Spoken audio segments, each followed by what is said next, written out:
साल था 1764, 1764। बुक्सार के ए मैदान में गंगा किनारे दो फौज लादने को तैयार थी। एक तरफ मुगल बादशाह शाह आलम दी, अवध के नवाब शुजा-उद-दौला और बंगाल के नवाब मीर कासिम। दूसरी तरफ ब्रिटिश ईस्ट इंडिया कंपनी की फौज हेक्टर मनरो के नेतृत्व में। यह कोई मामूली लड़ाई नहीं थी, ये दो साम्राज्यों की टक्कर थी, हिंदुस्तान की किस्मत का फैसला। बुक्सर की लड़ाई भले ही उतनी फेमस नहीं, लेकिन हिंदुस्तानी इतिहास में एक बड़ा टर्निंग पॉइंट था। यहां से ब्रिटिश राज शुरू हुआ और मुगल शक्ति कमजोर होने लगी।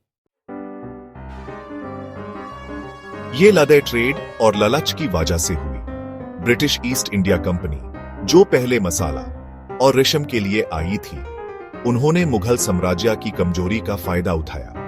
कंपनी ने अपनी फौज और चालाकी से इंडियन राजास को एक दूसरे के खिलाफ लड़ाकर ट्रेड में कंसेशंस और जमीन हासिल की।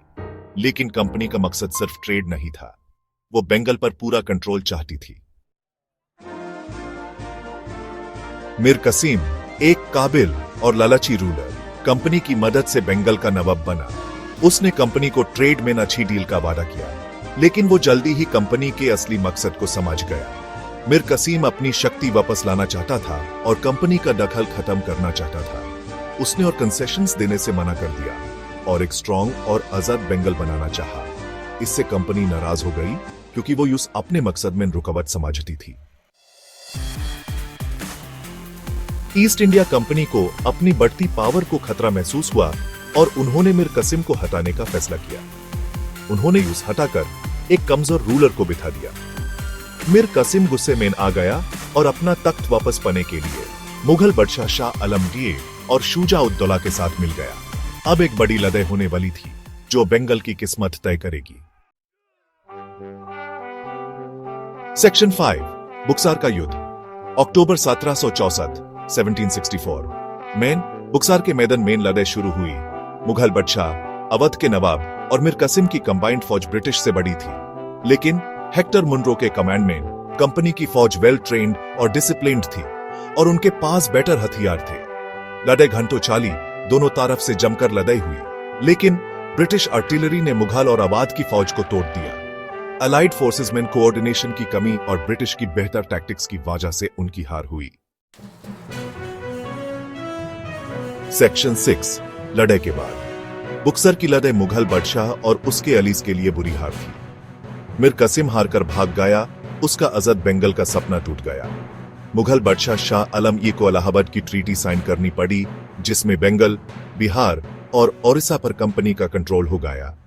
अवध के नवाब शुजा-उद-दौला को भी ब्रिटिश की शर्तें माननी पड़ी, जिससे नॉर्थ इंडिया में उनका प्रभाव बढ़ गया। सेक्शन 7, बुक्सर और ब्रिटिश राज।